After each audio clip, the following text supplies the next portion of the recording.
దేవుని నామమును ఘనపరిచి ఉన్నారు. చాలా మంచిది. క్రీస్తునందు ప్రియమైన వారులారా, ఈ సందర్భంలో మరి మనము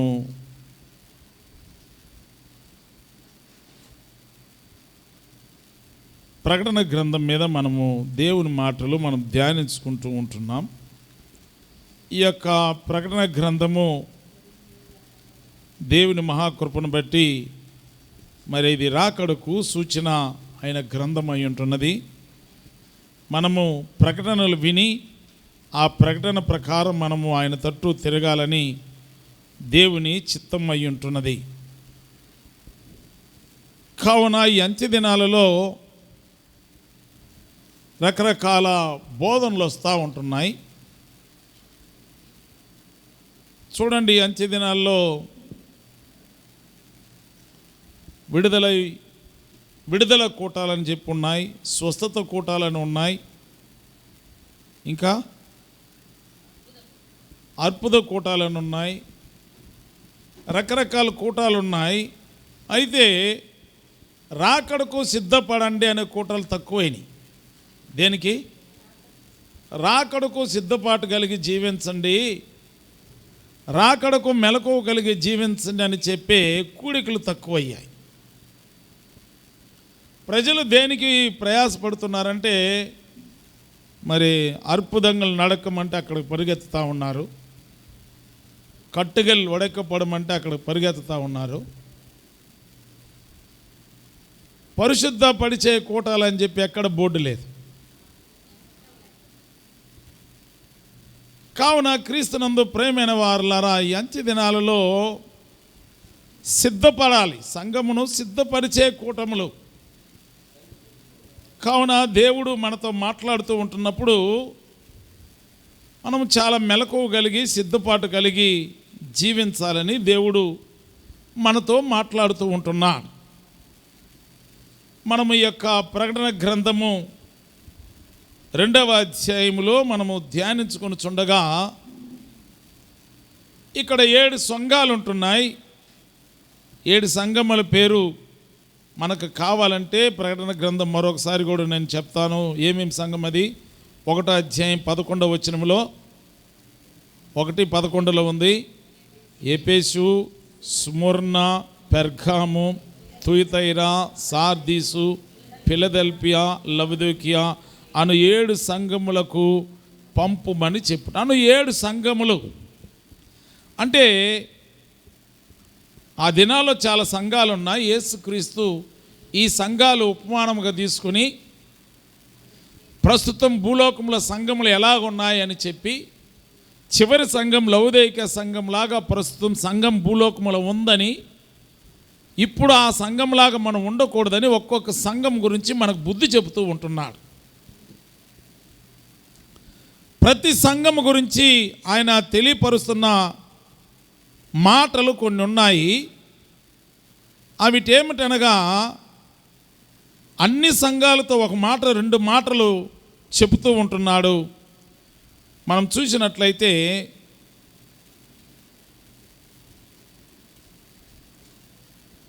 రెండు మాటలు చెప్తున్నాడు. ఒకటి, ఈ సంఘమును గురించి నేను ఎరుగుదును. రెండవది, ప్రతి సంఘం గురించి చెప్తున్న మాట ఏమనగా, చెవి గలవాడు వినుగాక అని చెప్పి ఈ 2 మాటలు తప్పనిసరిగా చెబుతూ ఉంటున్నారు.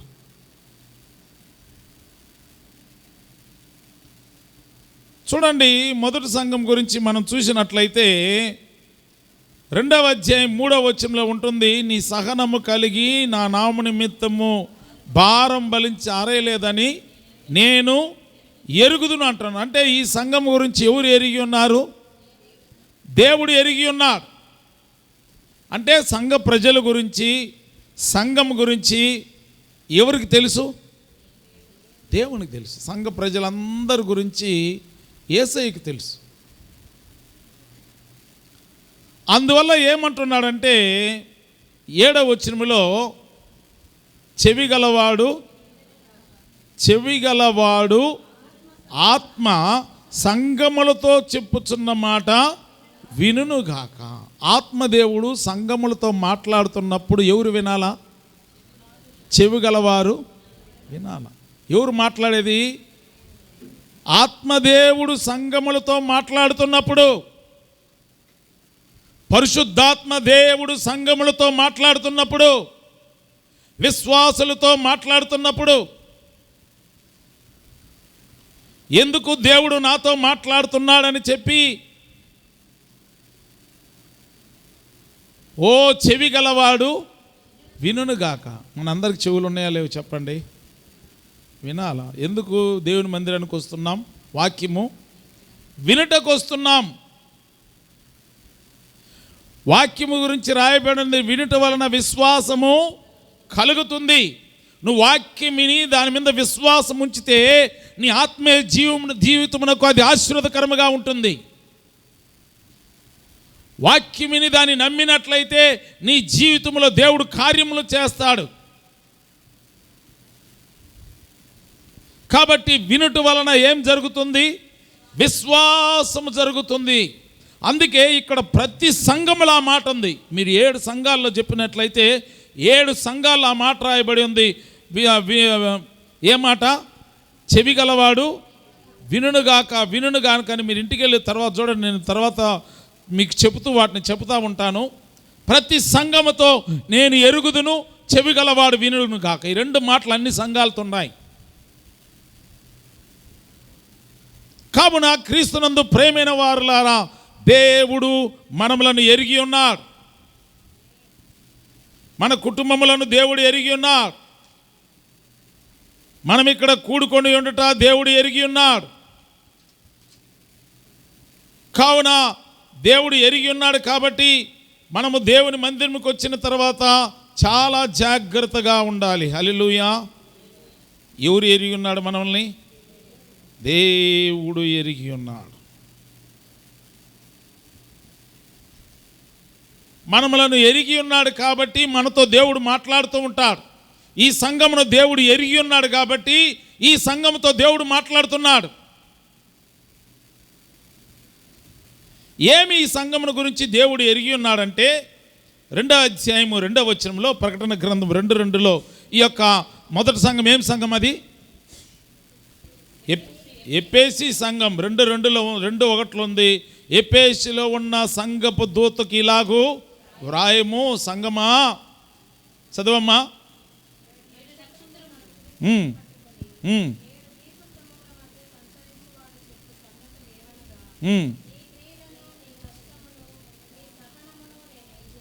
చూడండి ఇక్కడ ఏం మాట్లాడుతున్నాడు? నీ క్రియలను నేను ఎరుగుదును. ఒకటి, నీ క్రియలను నేను ఎరుగుదును.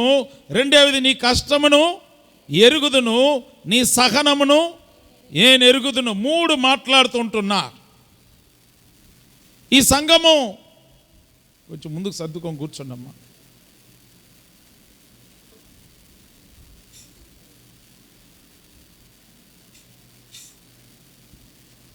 ఈ సంఘము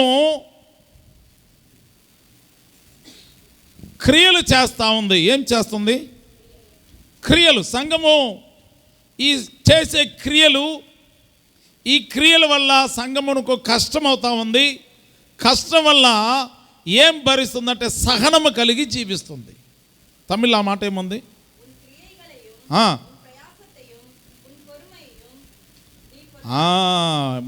మూడు ఉన్నాయి అక్కడ. ఏమంటున్నా? ఒకటి ఉన్ క్రియై, ప్రయాసం, పొరుమై. 3 ఉన్నాయి. క్రియలు, ప్రయాసము, పొరుమై. ఈనాడు దేవుని బిడ్డలు క్రియలు చేస్తూ ఉన్నారు. క్రియలు చేసే సంఘం కావాలా? ఏం చేసే సంఘము? క్రియలు చేసే సంఘం కావాలి దేవునికి. ఏం క్రియలంటే, క్రియ అనగా ఇంగ్లీష్లో వర్క్ అని ఉంది కదా, పనులు చేసేవాళ్ళు కావాలి. సంఘం ఏం చేయాలా? పనులు. ఇంగ్లీష్లో అదే వర్క్ ఉంది, వర్క్ అంటుంది. అంటే సంఘము పని చేసే సంఘముగా ఉండాలా. సంఘములకు వచ్చిన బిడ్డలు పనులు చేసే విధముగా ఉండాలా. ఏం పని చేయాలా?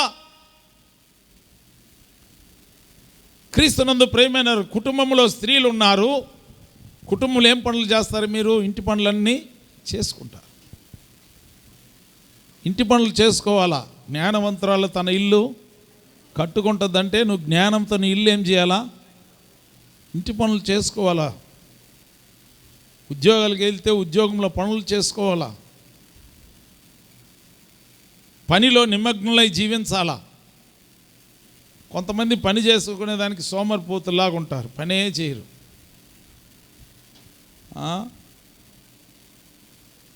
అలాగ కాకుండా పని చేసేవారిగా ఉండాలి, క్రియలు చేసేవారిగా ఉండాలి. క్రీస్తునందు ప్రియమైన వారులారా, ఎందుకంటే చూడండి, యాకోబు రాసిన పత్రిక 2వ అధ్యాయము 14వ వచనంలో ఏం తెలుస్తున్నాను? యాకోబు రాసిన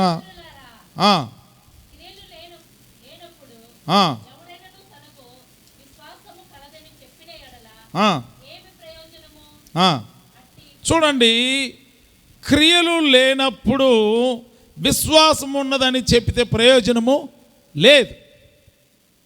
విశ్వాసముతో ఏం చేయాలి? క్రియలు చేయాలి. ఎలాగ చేయాలా? విశ్వాసముతోటి క్రియలు చేయాలి. విశ్వాసంతో దేవుని పని చేయాలి. విశ్వాసం లేకుండా క్రియ చేస్తే అది వ్యర్థమా అంటున్నాడు. అప్పుడు మనం పని చేస్తే ఎలాంటి చేయాలా? విశ్వాసంతో చేయాలా. ఈ దినము మందిరానికి వచ్చిన నీవు దేవుని కొరకు నువ్వేం పని చేసిన ఎట్ట చేయాలా? విశ్వాసంతో. కుటుంబం కట్టుకునే బిడ్డవి, నువ్వు విశ్వాసంతో కుటుంబాన్ని కట్టుకో, ఆ పని చెయ్యి. బిడ్డలను చదివించుకునే తల్లిదండ్రులు విశ్వాసంతో నీ బిడ్డలను చదివించు, వారు గొప్పవారు అవుతారు. ఆ పని నువ్వు చెయ్యి. నువ్వు విశ్వాసంతో నీ పని చేస్తే నీ క్రియకు తగిన ప్రతిఫలము ఉంది.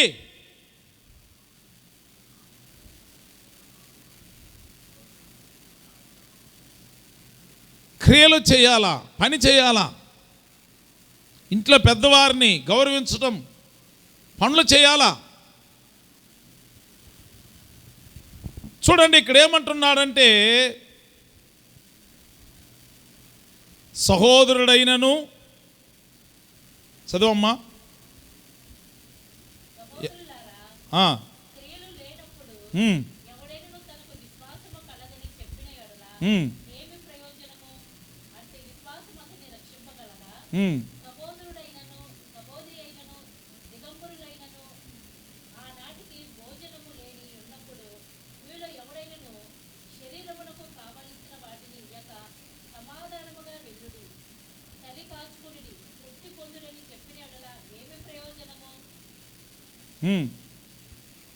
అలాగే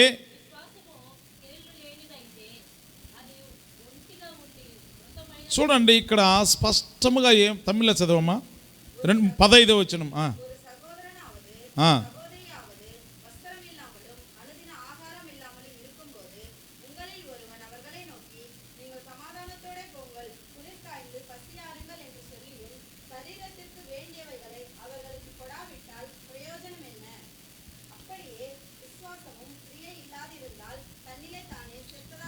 చూడండి, క్రియ మూలకంగా వారికి సహాయం చేయకుండా, ఇప్పుడు మన ఎద్దకు అక్కడ ఏం చెప్తున్నాడంటే, మీ సహోదరుడు కానీ, మీ బంధువు కానీ, రక్త సంబంధం కానీ ఎవరన్నా వచ్చి, అయ్యా నాకు వేసుకోవటానికి బట్టలు లేవయ్యా, తినటానికి ఆహారం లేదంటే, పోయా దేవుడు నీకు ఇస్తాడు, పోయా సమాధానంగా పోయా అని చెబితే ఏమి ప్రయోజనము అని అంటున్నాడు.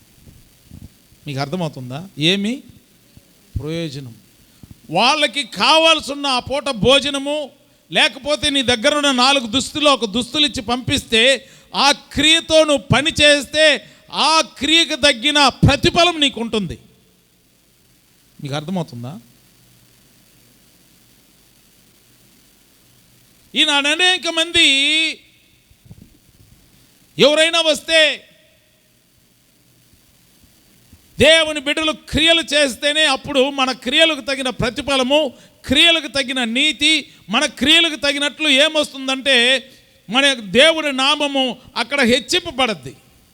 లేకపోతే ఏమనుకుంటారు, వీళ్ళేం క్రైస్తవులరా. చాలామందికి ఉంటుంది కానీ ఇవ్వని మనసు రాదు. పిసనారితనము, క్రియలు మాత్రం చేయరు. ఏం చెప్తారంటే సమాధానంగా వెళ్ళండి, చలి కాసుకోండి, తృప్తిగా వెళ్ళండి అంటే ఎట్టా? అలాగే విశ్వాసము క్రియలు లేనిదైతే అది ఒంటిగా ఉండి మృతి చెందద్ది. కావున దేవుని బిడ్డలు ఏం చేయాలా? క్రియలు చేయాల. చూడండి 20వ వచనంలో మనం ఆ మాట ఉంది. 20వ వచనం,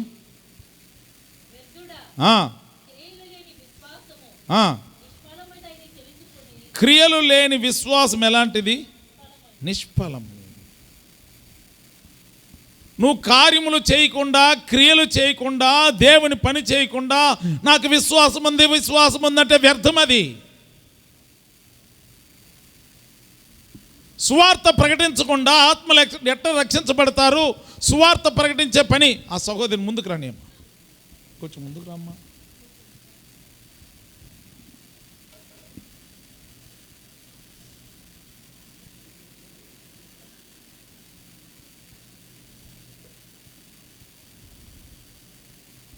సువార్త పని చేయాలి. దేవుడు ఏం చెప్పిందంటే మార్కు సువార్త 16వ అధ్యాయంలో మీరు సర్వలోకమునకు వెళ్ళి సర్వ సృష్టికి సువార్త ప్రకటించమనిండు. అది పని చేయాలా. పోవాలంటే ఏం చేయాలా? పని చేయాలా. పోయి సువార్త ప్రకటిస్తే దేవుడు మనుషులను రక్షిస్తాడు. మనం పని చేయకుండా ఉంటే ఎలాగ ఆత్మలు రక్షించబడతారు? అప్పుడు క్రియలు లేని విశ్వాసము వ్యర్థం. క్రియ చేయాలా. క్రీస్తునందు ప్రియమైన వారులారా, యవన బిడ్డలు దేవుని కొరకు పనులు చేసేవారికి రావాలా. స్త్రీలు దేవుని కొరకు పనులు చేసేవారుగా ఉండాలా. ఆత్మలు నడిపించేదానికి, ఆత్మలు బలపరిచేదానికి ప్రార్థనలు చేసే పని. అంటే దేవుని పని చేసేదానికి కావాలా. అపోస్తలుడైన పౌలు తిమోతి చెప్తుండు, తిమోతి సమయం అనక అసమయం అనక నువ్వు దేవుని పని చేయమంటూ ఉంటున్నాడు. ఈనాడు ఎంతమంది దేవుని పనికి చేసేదానికి ముందుకు వస్తున్నారు? నా ప్రియ సహోదరి, నువ్వు క్రియలు చేస్తున్నావా? ఓ క్రియలు చేసే సంఘముగా ఇది మొదలుకొని మన సంఘం ఉండునుగాక. హల్లెలూయా. రెండేది, ఆ సంఘమును గురించి ఏమడుగుతున్నాడు? 2వ అధ్యాయం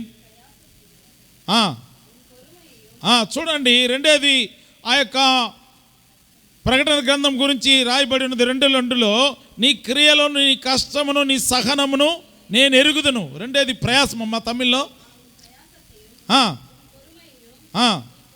చూడండి, నీ ప్రయాసమును, నీ సహనము. రెండేది ఏం చేయాలా? ప్రయాసపడాలా. అది ఇంగ్లీషులో తమిళ్లో ప్రయాసం ఉంది, ఇంగ్లీష్లో ఏముందమ్మా?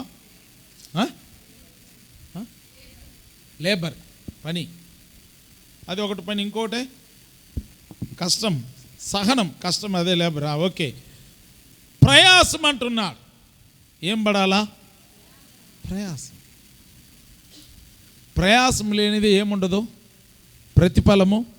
ఇప్పుడు చదువుకునే బిడ్డలు ఉన్నారు, వాళ్ళు 10వ తరగతి ఎగ్జామ్ వచ్చిందనుకోండి, గమ్ముని తిని నిద్రపోతుంటే ఎగ్జామ్స్లో మంచి మార్కులు వస్తాయా? ఏం చేయాలా? చదువుకోవాలి.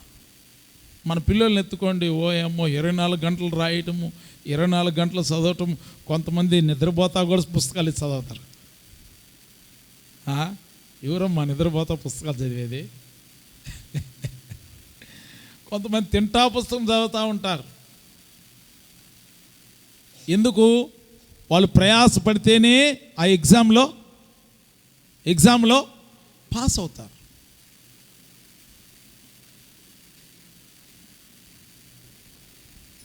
దేవుని బిడ్డలు చెడ్డదానికి ప్రయాసపడకూడదు. చెడ్డదానికి కొంతమంది ఎవరికన్నా మోసాలు చేయాలంటే భలే ప్రయాసపడతారు. నలుగురిని గుమ్ము కూర్చుకునేది, నలుగురిని గ్రూప్ చేసుకునేది, చెడ్డ చేసేదానికి ప్రయాసపడతారు,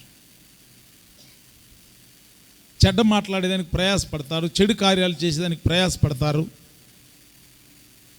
దేవుని బిడ్డలు మందిరంలో చేర్చబడిన తర్వాత, రక్షించబడిన తర్వాత మంచి కార్యములు చేసేదానికి ఏం చేయాలి? ప్రయాసపడాలా. ప్రయాసముతో కూడిన పని.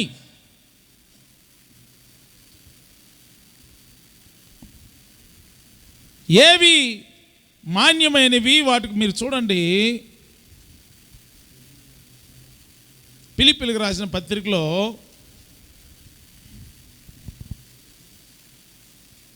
4వ అధ్యాయం 8వ వచనము, మెట్టుకు సహోదరులారా,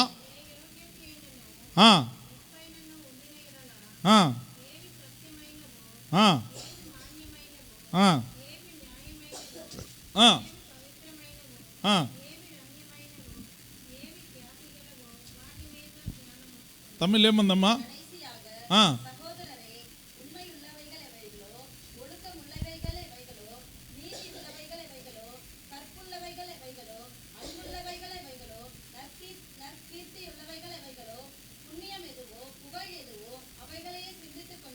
చూడండి, మనము ఏది యోగ్యమైనది అని చెప్పి దాని కొరకు ప్రయాసపడాలి.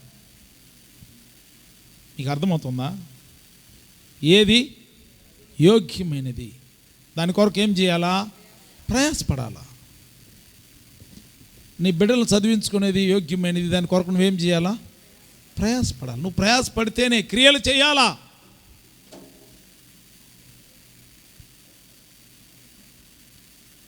ఏది యోగ్యమైనదని పరీక్షించాలా.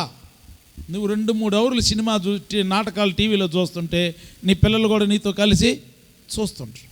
అది యోగ్యమైనదా? కాదన్నప్పుడు దాన్ని తీసి పక్కన పెట్టి యోగ్యమైన దాని కొరకు ప్రయాసపడాలా.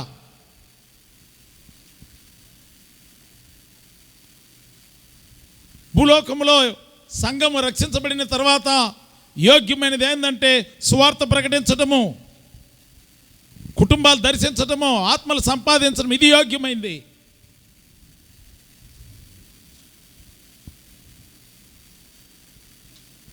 రెండేది 30 ఇంక తమిళ్ ఏముంది? రెండవది మొదటి యోగ్యత, రెండేది 30 తమిళ్ ఏముంది అమ్మా? ఒழுக்கముள்ளவைகள் అంటే తెలుగులో ఉంది మెప్పైనను.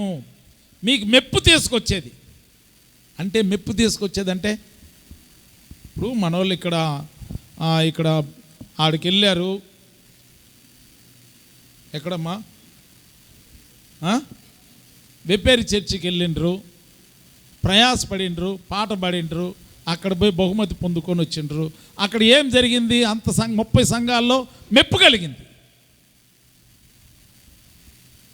అప్పుడు వీళ్ళ క్రియలకు తగిన, ప్రయాసమును తగిన ఒక మెప్పు కలిగిందంటే, మెప్పు కలిగే వాటి మీద మనం ఆలోచనలు పెట్టుకోవాలా. నువ్వు గొప్ప దాని మీద నువ్వు ఆలోచనలు పెట్టుకోవాలా. నువ్వు అభివృద్ధి చెందే దాని మీద నువ్వు ఆలోచనలు పెట్టుకోవాలా.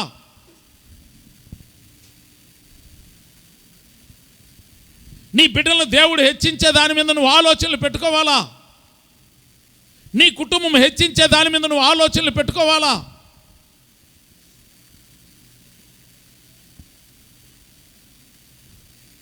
మెప్పైన వాటి మీద దేవుని బిడ్డలు జ్ఞానం కలిగి జీవించాలి. రెండేది, వీటి కొరకు మనం ప్రయాసపడాలా. ఏవి సత్యమైనవో, ఏవి మాన్యమైనవో, ఏవి న్యాయమైనవో, ఏవి పవిత్రమైనవో, ఏవి రమ్యమైనవో, ఏవి ఖ్యాతి గలవో వాటి మీద ధ్యానం ఉంచుకోండి. వాటి మీద ఏం చేయాలా? ధ్యానం ఉంచుకోవాలి. అంటే వాటిని జాగ్రత్తగా వెతికి వాటి కొరకు మీరు ప్రయాసపడాలా.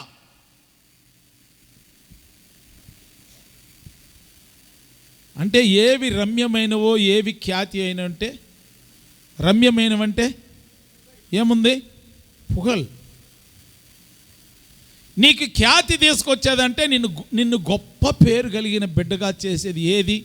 ఇప్పుడు యవన బిడ్డలు ఉండరు, మంచిగా చదువుకుని గొప్పలు అయితే వాళ్ళకి ఏం వస్తుంది? మంచి పేరు వస్తుంది. దాని కొరకు ఏం చేయాలి? ప్రయాసపడాలా.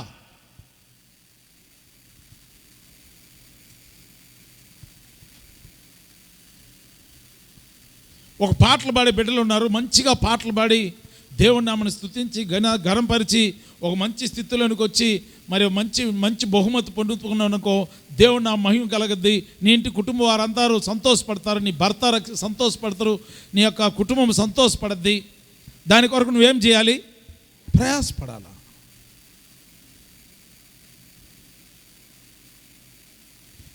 నీకు ఖ్యాతి తెచ్చే వాటి కొరకు నువ్వు ప్రయాసపడాలా. వాటి మీద ఏం పెట్టుకోవాలా? ధ్యానం పెట్టుకోండి. కొంతమందికి ఎప్పుడు చూసినా మొబైల్ మీదనే ధ్యానం, లోకం మీదనే ధ్యానం. నేను మొన్న బెంగళూరుకి వెళ్ళాను. ఒక కుటుంబానికి వెళితే ఆ కుటుంబంలో కొడుకు కుమార్తె, కుమారుని తీసుకెళ్ళి హాస్టల్లో చేర్చేశారు. కుమార్తె ఇంట్లో ఉంది. ఏంటంటే వాడు 9 చదువుతున్నాడు సార్, వాడిని తీసుకెళ్ళి హాస్టల్లో చేర్చి. ఎందుకమ్మా వాడిని హాస్టల్లో చేర్చినామంటే వాడు మాట వినడం లేదు సార్. ఏం వినడం లేదు? ఏమ్మా మాట వినడం లేదంటే 24 గంటలు టీవీలు, మొబైళ్ళు, ఈ గేములు, 24 గంటలు ఇదే అయిపోయింది సార్. అందుకని వీడిని బాగు చేయలేక వాడు మెంటల్గా డిస్టర్బెన్స్ అయిపోయేసి వాడిని మేము కంట్రోల్ చేయలేకుండా మా మీదకు వాడు తిరగబడుతుంటే అది వచ్చి వాళ్ళని సరిచేసేదానికనే అక్కడ మొబైల్ లేరు, ఏమి ఇవ్వరు. వాళ్ళు వ్యాన్ వస్తుంది, స్కూల్కి తీసుకుపోద్ది, వదిలిపెట్టి మరలా వ్యాన్ తీసుకొస్తుంది, హాస్టల్ ఉంటుంది. వాళ్ళకి ఇది మొబైల్ వాళ్ళ చేతిలో ఉండదు. ఏం మా పని చేసినంటే ఏం చేసాం సార్, వాడు ఒక కొడుకు ఇక్కడ ఉంటే బాగుంటుందని మా ఆశ, కానీ వాడు అట్లా చెడిపోకూడదని ఈ విధంగా చేశాను. తల్లిదండ్రులు బాధపడతా ఉంటారు. క్రీస్తునందు ప్రియమైన వారులారా, దేవుని బిడ్డలు, నీ బిడ్డలకు ఏది ఖ్యాతి తీసుకొస్తుంది, నీ బిడ్డలకు ఏది రమ్యమైనది, ఏది సత్యమైనది, ఏది మాన్యమైనది, వాటి కొరకు ప్రయాసపడేది నీ బిడ్డలకు ఏం చేయాలి? నువ్వు నేర్పించాలా. అప్పుడు నీ ప్రయాసముని తగిన ప్రతిఫలం ఉంది.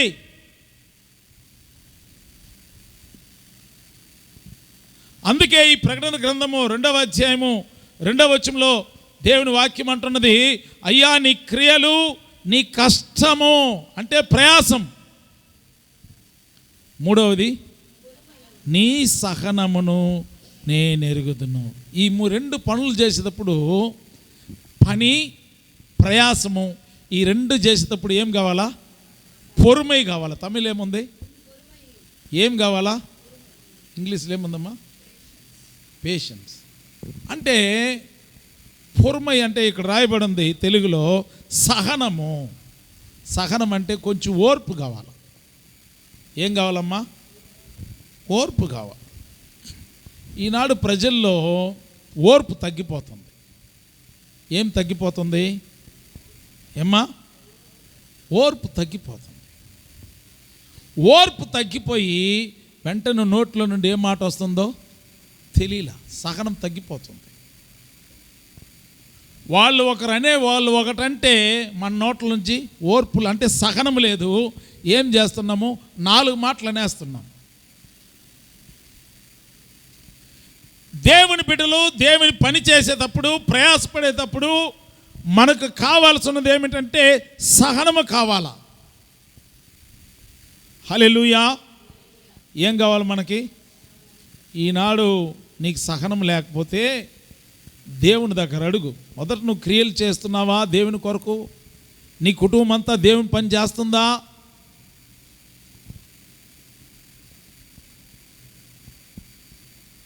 దేవుని కొరకు నువ్వు ప్రయాసపడుతున్నావా? 2వది పరీక్షించుకోండి. మూడవది నీకేం కావాలా? సహనం. టెన్షన్లో ఏదో ఒకటి మాట్లాడి ఈనాడు కుటుంబాలు రెండు పాడవుతున్నాయి, మాట్లాడుకోలేకపోతున్నారు, మంచితనం చెడిపోతుంది. అందుకే దేవుడు ప్రసంగి గ్రంథంలో చెప్పిండు, బుక్కావాని తైలంలో సచ్చెన ఈగ పడిందనుకోండి, ఆ ఈగి పడకుండా జాగ్రత్తగా చూసుకోవాలా. అందుకే ఏమంటాడంటే అపోస్తలుడైన పౌలు, చేదైన వేరు ఏదైనా మొలిస్తే దాన్ని వెంటనే తీసివేసుకోవాలా. చేదైన వేరు ప్రారంభమవుద్ది. అర్థమవుతుందా? చేదైన వేరు ప్రారంభమవుద్ది. ఈ చేదైన వేరు ప్రారంభమైనప్పుడే దాన్ని ఏం చేసుకోవాలా? తీసి తొలగించుకొని పక్కకు దాన్ని నెట్టేసి కొట్టేసి పారేస్తే అంతది అది పోద్ది. ఆ చేదైన వేరు పనికిరాని వేరు, దాన్ని కానీ వదిలితే ఏమైపోద్ది అంటే నీకొక చెట్టు నాకొక చెట్టు అవి పెద్ద అయిపోయేసి ఆ చేదు పోయి పొరామైపోయి అది నీకు నాకు కానీయకుండా చేసి 10 చేసి పెద్దది చేసి ఏమైపోద్ది? కుటుంబాలు, ఆత్మీయ జీవితము అంతా ఏమైపోద్ది? పాడు చేస్తుంది. చేదుగా వేరుగా ఉన్నప్పుడే దాన్ని ఏం చేయాలా అంటే దేవునికి ఇష్టం కానిది వేరులో ఉన్నప్పుడే తీసి పారేయాల. ఈనాడు మనుషులకు ఏం కావాలా? సహనం కావాలి. మీరు చూడండి, ఫిలిప్పీయులకు రాసిన పత్రికలో 4వ అధ్యాయం 4-5 కలిసి ఉంటుంది, చదవండి.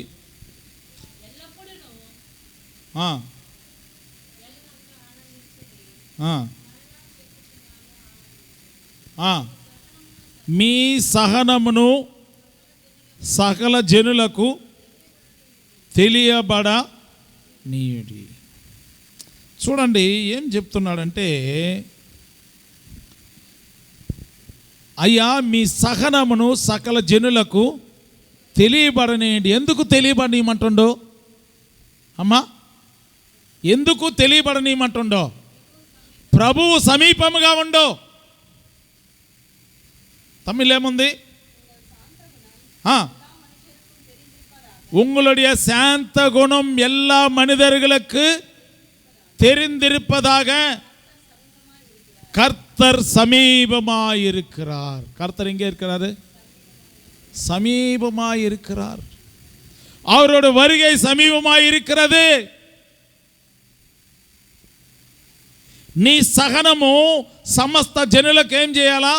నువ్వు తెలియపరచాలా. ఈనాడు సహనం లేదు, ఓర్పు లేదు, నిదానం లేదు. ఈ జీవితాల్లో ఏమైపోయిందంటే tension tension tension tension, BP BP BP.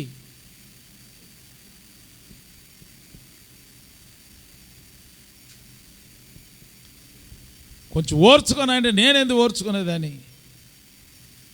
క్రీస్తునందు ప్రేమైన వారులారా,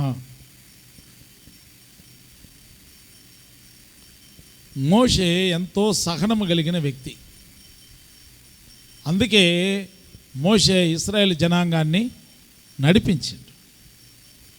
ఈనాడు సంఘ పెద్దలకు కానీ కుటుంబ స్త్రీలకు కానీ నీ కుటుంబాన్ని నువ్వు కట్టుకోవాలా? బంధువుల మధ్య, రక్త సంబంధాల మధ్య, సంఘంలో నీ పరిచర్య ఇవన్నీ కొనసాగాలంటే ప్రభువు సమీపంగా ఉన్నాడు. నీకేం కావాలా? సహనం, పొరుமை వేణు.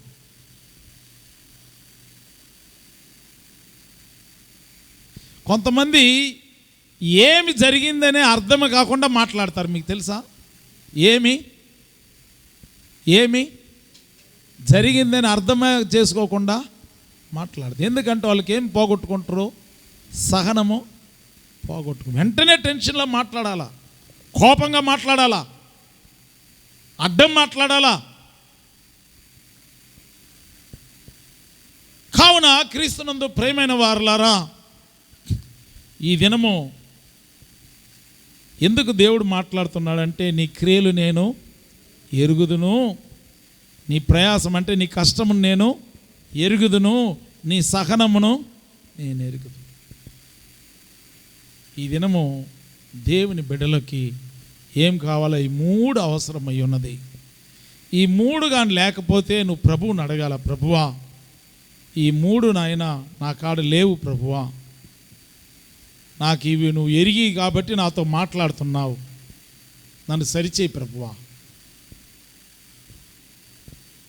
ఈ 3 నా దగ్గర లేవు కాబట్టి నువ్వు నాతో మాట్లాడుతున్నావు, ఇవి నన్ను సరిచేయి ప్రభు అని అడగా. అర్థమవుతుందా? మందిరంకు అందుకే ఆయన ప్రతి సంఘంతో మాట్లాడుతుండు. కాదుల్లవన్ కేక్క కడవన్.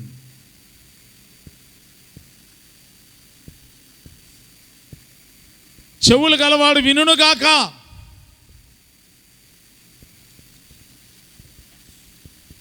క్రీస్తునందు ప్రియమైన వారులారా, చూడండి 3వ వచనంలో ఏమంటుందంటే,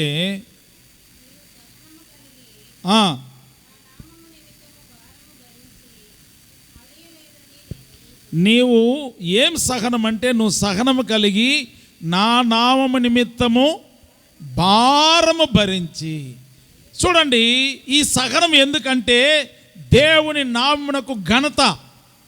ఒకవేళ నీకు భారం ఉండొచ్చు, నీకేం కావాలా? సహనము కావాలా? ఒకవేళ నీకు కష్టం ఉండొచ్చు, నీకేం కావాలా? సహనము కావాలా?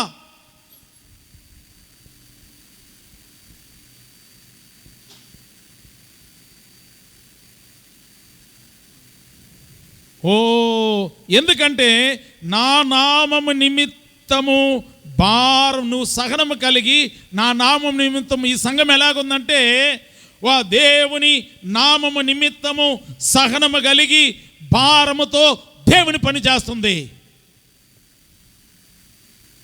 ఎలాగా? సహనము కలిగి భారముతో దేవుని పని చేస్తుంది.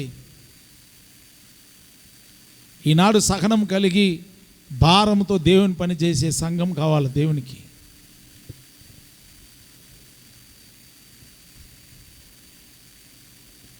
క్రీస్తునందు ప్రియమైన వారులారా, ఇంకా ఈ సంఘము ఎలాంటిదంటే, మీరు చూడండి అదే 2వ వచనంలో 2:2లో నీ క్రియలను నీ కష్టమును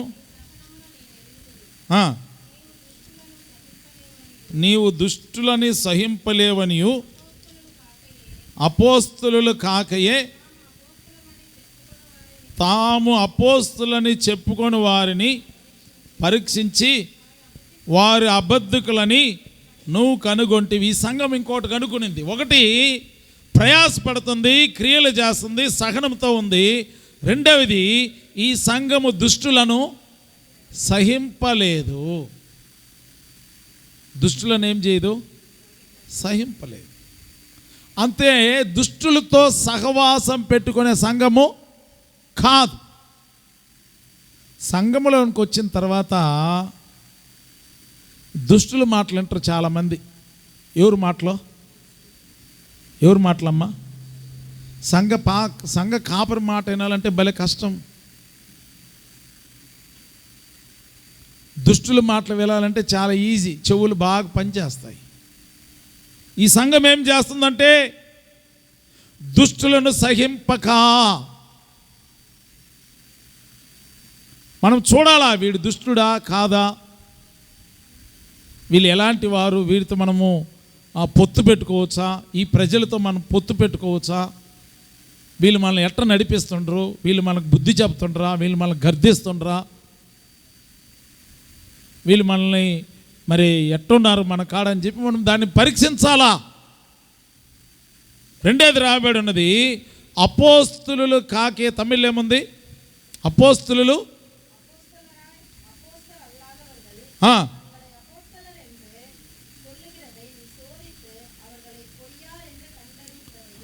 హల్లెలూయా. ఇక్కడ రాయబడి ఉన్నది, అపోస్తులు కాకే తాము అపోస్తులమని చెప్పుకొని వారిని పరీక్షించి వారి అబద్ధికులని నీవు కనుగొంటివి. అపోస్తులు కాదు, దేవుని చేత ఏర్పరచబడకుండా అనేక మంది దొంగ బోధకులు వస్తున్నారు. ఈ సంఘము వారిని ఏం చేసింది? కనుగొనిన సంఘము. ఏం బోధలు? ఏమ్మా? అబద్ధ బోధకులు. ఈ సంఘం ఏం చేసిందంటే అబద్ధ బోధకులు ఎవరైనా కనుగొని వారిని ఏం చేస్తుంది? విసర్జిస్తుంది. అబద్ధ బోధకులు అంటే మీకు తెలుసా? ఏమ్మా?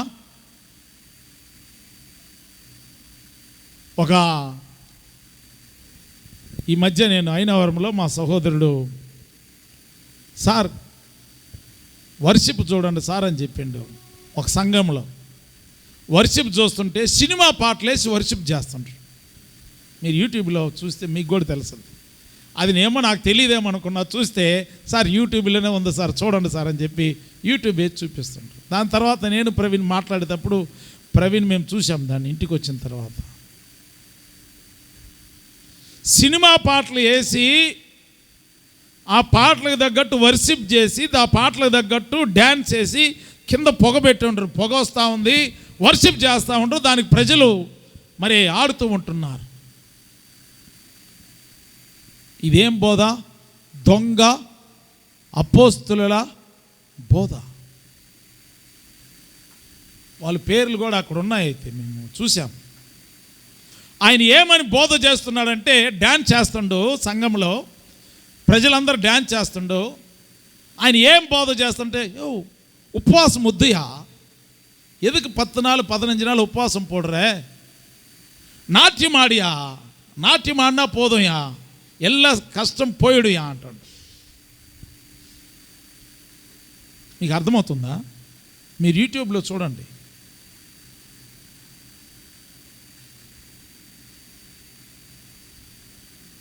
నాట్యం ఆడండి, ఉపవాసం ఉండాల్సిన పని లేదు, నాట్యం ఆడితేనే అన్నీ తొలగిపోతాయి, దావీదు నాట్యం ఆడలేదుగా మీరు కూడా నాట్యం ఆడనని సంఘాల్లో నాట్యాలు ఆడిస్తున్నారు, డ్యాన్సులు వేస్తున్నారు.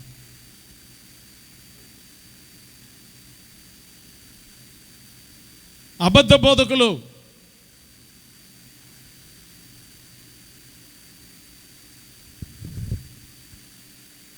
ఒక ఆమె ఆ పాస్టరు ప్రసంగిస్తూ ఉండవు, అమ్మా దేవుడు నీతో మాట్లాడుతుండో, ఈ దినము నీ నగలు తీసుకొచ్చి నీ కమ్మలు, నీ సైను, నీ ముక్కు బేసరు, నీ ఉంగరము, నీ గాజులన్నీ తీసుకొచ్చి ఇక్కడ నువ్వు సమర్పించినట్లయితే దేవునికి, దేవుడు నిన్ను 10 అంతలుగా ఆశీర్వదిస్తాడు. ఇది దేవుడు నిన్ను 10 అంతలుగా ఆశీర్వదించాలని చెప్పి దేవుడు నీతో మాట్లాడుతుండో, ఇది నువ్వు అప్పగిస్తే దేవుడు నీకు 10 అంతలు ఇస్తాడు, ఇది దేవుని సత్యము, కాబట్టి నువ్వు అప్పగించుకునే లోపల ఒక స్త్రీ ఏం చేసింది, అక్కడి నుంచి ప్రజల నుంచి పరిగెత్తుకుంటా వచ్చింది. మీకు అర్థమవుతుందా? ప్రజల నుంచి పరిగెత్తుకుంటూ వచ్చి ఆండవరు ఎన్నోడ పేసినారయ్యా, ఏం చేసింది? కమ్మలో ఓడదీసి పెట్టింది, గాజులు ఓడదీసి పెట్టింది, ముక్కు బేసరు ఓడదీసి పెట్టింది, చైను ఓడదీసి పెట్టింది. யாருமா உன்னோட பேசுனாங்க? ஆண்டவர் என்னோட பேசினாரையா, ஆண்டவர் நான் ஜெபிச்சு வந்தேன், எனக்கு 10 மடங்கு கொடுப்பாருன்னு விசுவாசம் வந்துச்சு, ஆண்டவர் எனக்கு கொடுத்தாரையா అని చెప్పి పెట్టేసింది. பாருங்க, இந்த அம்மா ஆண்டவருக்கு கொடுத்ததுனால 10 மடங்கு ஆண்டவர் கொடுப்பாரு, உங்களை யார் யார் விசுவாசிப்பீங்க எல்லாம் கொண்டு வந்து வைங்க நிலைக்கு. ఇంకా కొంతమంది పాప దేవుడు నాకు కూడా 10 అంతలు ఇస్తారని చెప్పి ఏం చేసిండ్రు, వెనక కొంతమంది స్త్రీలు పురుషులు కూడా ఉంగరాలు తీసుకొచ్చి అక్కడ పెట్టేసిండ్రు. పెట్టేసిన తర్వాత కూటమంతా అయిపోయింది. ఈ నలుగురు కలుసుకొని వాటిని ఏం చేసుకుంటారు, పంచుకుంటుంటారు. ఎవరా? పాస్టరు ఫస్ట్ తీసుకొచ్చి ఒక ఆమె పెట్టింది చూడు, మొదట ఒక ఆమె తీసుకొచ్చి పెట్టింది చూడు, ఆమె వీళ్ళంతా కలిసి ఏం చేసుకుంటుండ్రు, పంచుకుంటుండ్రు. మీకు అర్థమైందా లేదా?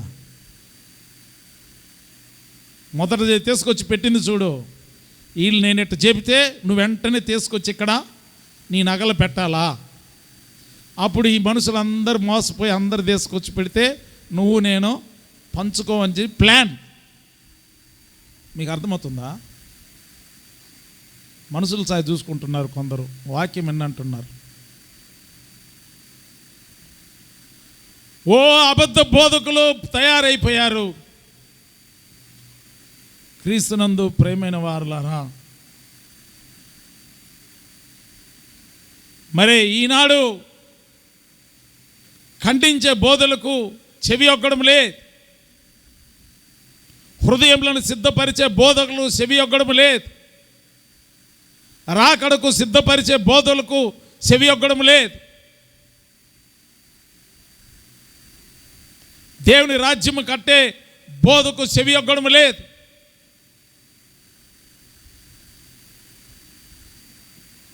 ఓ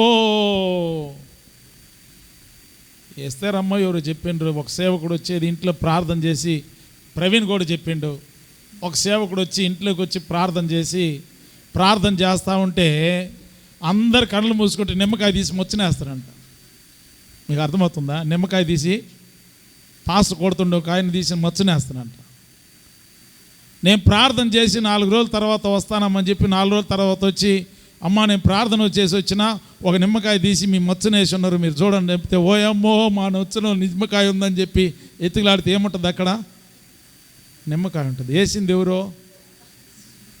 కొడుతున్న పాస్ కొడుతూ వచ్చిన మనుషులే ప్రార్థన చేసేటప్పుడు. ఓయమ్మో ఈ పాస్టరే కరెక్ట్ అయిన పాస్టరు, మా ఇంట్లో నిమ్మకాయ తీసిన పాస్టరు. ప్రవీణ్ అయితే ఆ పాస్టర్కి నిమ్మకాయ పాస్టర్ అని పేరు పెట్టిండు.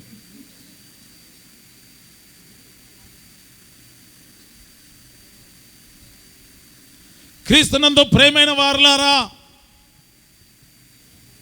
అంత్య దినాలలో ఈ సంఘము ఎవరిని గ్రహిస్తున్నదంటే, ఇది నిజమైన బోధ, ఇది నిజము కాని బోధ,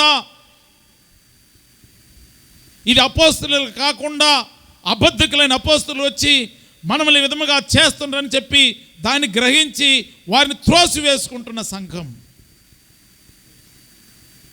హల్లెలూయా. క్రీస్తునందు ప్రియమైన వారులారా, ఈనాడు సంఘాలు అంచె దినాల్లో చాలా రకరకాలుగా ఉన్నప్పుడు దేవుని బిడ్డలు చాలా జాగ్రత్తగా ఉండాలా. మీరు చూడండి, మత్తయి సువార్తలో 7వ అధ్యాయం 15వ వచనంలో యేసయ్య ఒక మాట చెప్తుండు. ఈ మాట చెప్పి నేను ఈ దినం ఈ ప్రసంగం ముగిస్తాను. ఇదే ఏమ్మా, అబద్ధ ప్రవక్తలను గురించి జాగ్రత్త పడుడి, వారు గొర్రెలు చర్మములు వేసుకొని మీ వద్దకు వత్తురు గాని లోపల వారు క్రూరమైన తోడేళ్ళు, వారి ఫలముల వలన మీరు వారిని తెలుసుకుందరు. ఇక్కడ మంచి ఫలములు చెడ్డ ఫలములు ఇచ్చే చెట్టు గురించి యేసయ్య మాట్లాడతా, అబద్ధ ప్రవక్తలు ఉన్నారయ్యా, అబద్ధ బోధకులు ఉన్నారయ్యా, వారు ఎలాగున్నారు? వాళ్ళు ఏమ్మా లోపలేమో తోడేలు, పైన చర్మము గొర్రెల చర్మం. ఒక ఆయన వేసుకొని వాళ్ళ తండ్రిని మోసం ఇచ్చిండు. ఎవరో? యాకోబు. తన తండ్రి కాడికి వచ్చి నేనుదా వేసావని చెప్పి గొర్రెల చర్మం వేసుకొని వచ్చి యామారిచి మోసం చేసిండు. కావున ఇక్కడ ఏమంటున్నాడంటే, అబద్ధ ప్రవక్తలను గూర్చి జాగ్రత్త పడండి.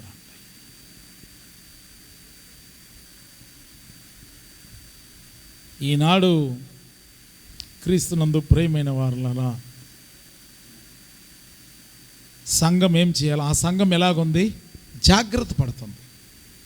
విశ్వాసులు ఏం చేయాలా? జాగ్రత్త పడాలా.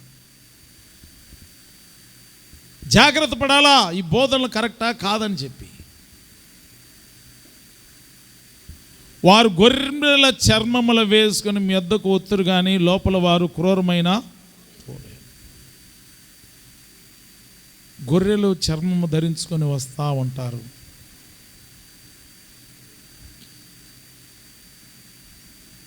నేను కూడా చాలా మోసపోయినా. చాలామంది పాస్టర్లు ప్రైజ్ లార్డ్ పాస్టర్ అంటే నేను కూడా మోసపోయేది. మరి పాస్టర్ అమ్మ చెప్తా ఉంటుంది, వాళ్ళు నమ్మొద్దు వీళ్ళు నమ్మొద్దు అనేసి. సరే పానీ పాపం అంటే తర్వాత తెలుస్తుంటుంది వాళ్ళు ఎవరు ఏదనేసి. సరే కాపర్లు ఇదే సేవ చేస్తున్నారు కదా అని చెప్పి మనం ఏదైనా సహాయం చేస్తే తర్వాత తెలుస్తుంది వాళ్ళు ఎలాంటి వారని చెప్పి. క్రీస్తునందు ప్రియమైన వారులారా, ఈ సంఘము ఎలాంటిదంటే ఏమ్మా, అబద్ధ ప్రవక్తలను సహించే సంఘము కాదు, వాళ్ళని బట్టి జాగ్రత్తగా ఉండే సంఘము. మన సంఘం కూడా వారిని బట్టి ఎలాగుండాలా? జాగ్రత్తగా ఉండాలి.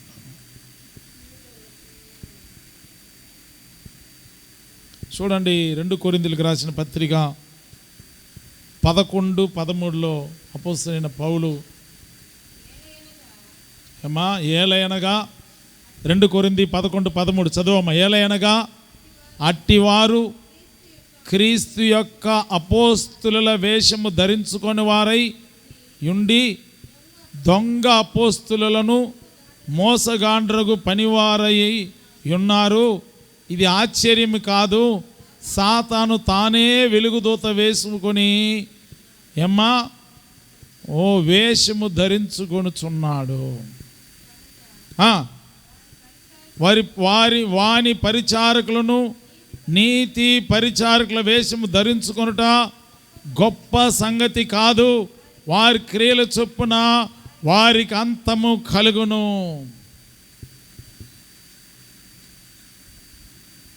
అపోస్తుల వేషము ధరించుకున్న వారై ఉండి దొంగ అపోస్తులను మోసగాండ్రని పనివారున్నారు. ఇలాంటి వారు వచ్చి చేస్తున్నప్పుడు ఇది ఆశ్చర్యం కాదు, సాతాను తానే వెలుగుదూత వేషము ధరించుకుంటుంది. కాబట్టి ఈ అంత్యదినాలలో ఆ సంఘము మరి ఏం చేస్తుందంటే ఇలాంటి వారిని ఒకటి ఈ సంఘము క్రియలు చేసే సంఘము, కష్టపడే సంఘము అంటే ప్రయాసపడే సంఘము, సహనము కలిగిన సంఘము, మరి దేవుడి నామము నిమిత్తము భారము భరించిన సంఘము. రెండవది మరి దొంగ అపోస్తులను కనిపెట్టి వారిని ఏం చేస్తుంది? సహింపలేకుండా వారిని త్రోసిపుచ్చే సంఘం. ఇట్టి కార్యాలు ఈ సంఘమునకున్నవి. ఇన్ని ఉన్నా కూడా ఈ సంఘం ఏం చేసిందంటే 4వ వచనంలో, అయినను మొదట నీకుండిన ప్రేమను నీవు వదిలితివని నేను నీ మీద తప్పు ఒకటి మోపవలసి వచ్చి ఉన్నది. ఇన్ని ఉన్నా కూడా ఆ సంఘం ఏం చేసింది? ఏమ్మా, మొదటి ప్రేమను వదిలిపెట్టింది. కాబట్టి ఆ సంఘం మీద దేవుడు ఏం చేస్తున్నాడు? తప్పొకటి ఇన్ని ఉన్నా కూడా దేవుని ప్రేమను ఏం చేసింది? వదిలిపెట్టింది. ఈ వాక్యము దేవుని ప్రేమను వదిలిపెట్టింది. కాబట్టి ఈ వాక్యము మరొక ఆదివారం మనం ధ్యానించుకుందాం, ప్రార్థన చేసుకుందాం. దేవుడు మనతో మాట్లాడుతుండగా, ప్రభువా నాకు సహాయం చేయి, ప్రభువా నా క్రియల్లో మార్పు కావాలా, నా ప్రయాసంలో మార్పు కావాలా, నాకు సహనము కావాలా, ఏవి మాన్యమైనవి, ఏవి ఖ్యాతి కలిగినవి, ఏవి మంచివి వాటిని యోచించి వాటి కొరకు నేను స్థిరముగా ప్రయాసపడాలా. మనుషుల మధ్య మేము నివసిస్తుండగా మంచి సత్క్రియలు చేయాలా, మేలైన కార్యములు చేయాలి తండ్రి. సువార్త ప్రకటించే క్రియలు చేయాలా, సంఘానికి ఇతరులు నడిపించే క్రియలు చేయాలా. నీ కొరకు నాయనా నేను ఇంతవరకు ఏమీ కష్టపడలేదు ప్రభువా, నువ్వు నాకు అన్ని ఇచ్చిన దేవుడు తండ్రి. అడగండి, ప్రభువా ఈ సంఘం దేవుని కొరకు ప్రయాసపడుతుంది, ఈ దినము దేవుడు నీకు అన్ని ఇచ్చిండు, నీ దేవుని కొరకు ప్రయాసపడుతున్నావా? ఎంతవరకు దేవుని కార్యం మీద, దేవుని కార్యం అంటే నీకు ప్రయాసము, దేవుని పరిచర్య అంటే ప్రయాసము, నీ కుటుంబం కట్టుకునేదానికి నీకు ప్రయాసం, నీ బిడ్డలను నడిపించేదానికి ప్రయాసం, నీ భర్తను నడిపించేదానికి ప్రయాసం.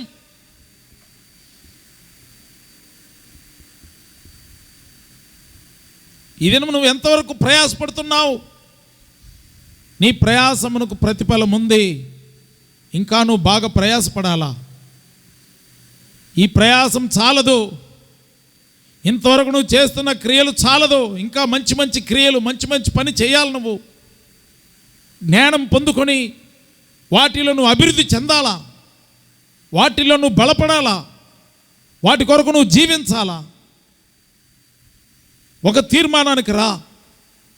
ఇంకా దేవుడు నీకు నూతన బలం ఇస్తాడు, శక్తిని ఇస్తాడు, నిన్ను నడిపించగలిగిన శక్తిమంతుడు ఆయన. సహనం అడుగు, ప్రభువా నాకు ఓర్పి నాయన. ఈ విధముగా కార్యములు చేస్తున్నప్పుడు, ప్రయాసపడుతున్నప్పుడు, మనుషుల మధ్య నేను జీవిస్తున్నాను, నాకు సహనమి అయ్యా, నాకు ఓర్పి అయ్యా. నాకు టెన్షన్ వస్తుంది నాయన, నాకు బీపీ వస్తుంది నాయన, తీసివేయి నాయన. మనుషులు మాట్లాడకముందే కోపం వస్తుంది నాయన, ఆ ప్రవర్తన సరిలేదు ప్రభువా, నాకు సరిచేయి నాయన.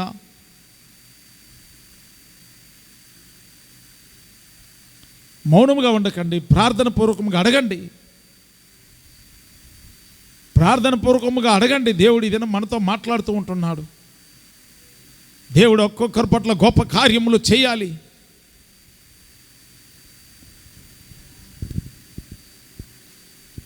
ప్రార్థన పూర్వకముగా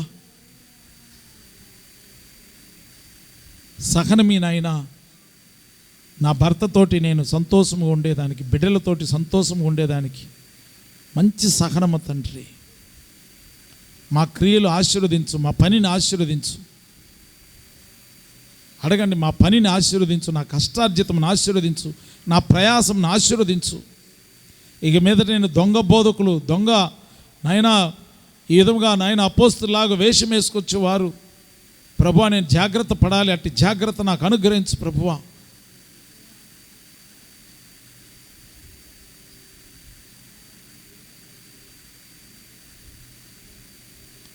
సహోదరి సలోమి గారు మనల్ని ప్రార్థన నడిపిస్తారు.